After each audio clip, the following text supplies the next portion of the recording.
I'm gonna knock on wood again. Me coming from the corporate America, it was already in that relation. So I came in with that same kind of concept in my mind, my state of mind. Even though schools, they kind of move a little bit slower than corporate America, the truth is ultimately we're all going to get there. So when I came in, that was the way I was thinking, and we never had to really change too many things because we had those the groundwork already in place. We're already assessing a couple of things. A lot of tools that's pushed out have CIPA compliance in them, or we have already filtered things out. We use GoGuardian even from a remote standpoint, where you can still monitor teacher devices while they're sitting at their houses. So just making sure you still had the same validity in place, but the protection was always there. I think my biggest component has been the training, because like you have a lot of teachers that was not really tech savvy, and now you're trying to get them to become tech savvy overnight. And I think that's been the hardest transition in transforming things. But the technology aspect, as far as if you're doing remote things on a Windows machine,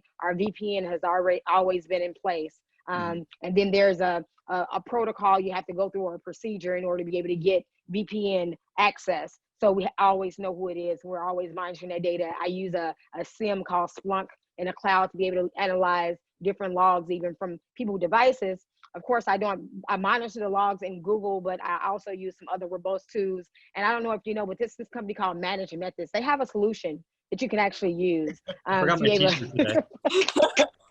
Are you serious? No, yeah. So they have a solution that can be really, really vital to schools in this situation, and you can be able to gather the information you need to correlate, especially when you're trying to assess risk and figure out how you can attack those.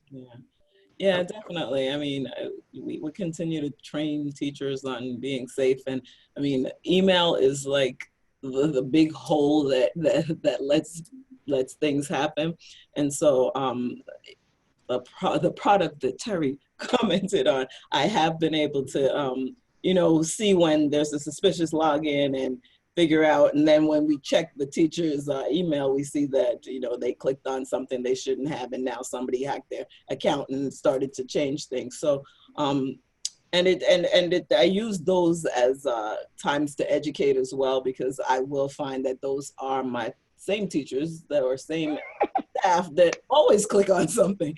So so I will send them emails like, are you really in Puerto Rico, or did you so yeah.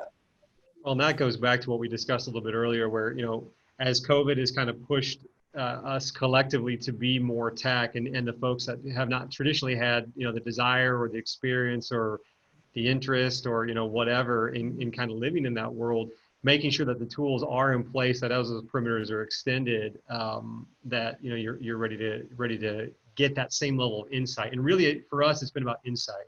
We know what we've had access to from a traditional perspective within our traditional boundaries all these years, and finding something that kind of duplicates that to the cloud.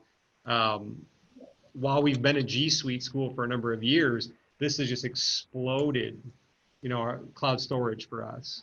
It's kind of upended that traditional home directory in favor of Google Drive, and really shown people the value of cloud storage, where before, even though we've been training on it, pushing that, hey, this is more convenient, it didn't, wasn't necessarily real until people couldn't come into the school for 2 months and something like that.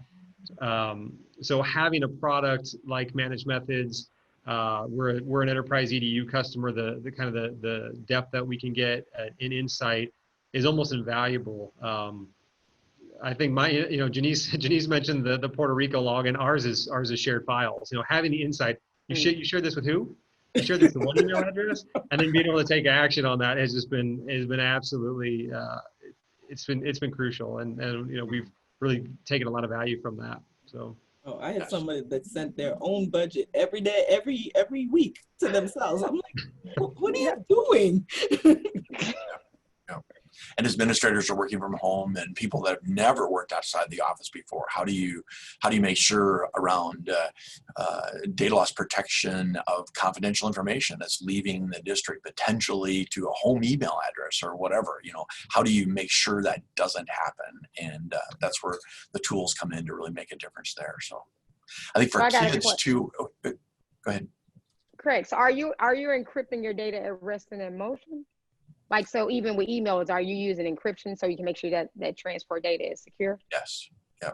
Okay. Yeah. And then we Mm. also do. I am. Yeah. I employed a product that is encrypting.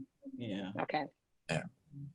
We've also implemented encrypted emails outbound too. So if you have an important document to send to someone, you can send it encrypted to someone as well, and they can pick it up that way too. We've also extended out some of the stuff we were doing because we were kind of one-to-one before for most grade levels, extending out the filtering all the way to the home so that when they're using one of our Chromebooks, they're still filtered from that perspective. Same thing for the hotspots that we provide to students as well.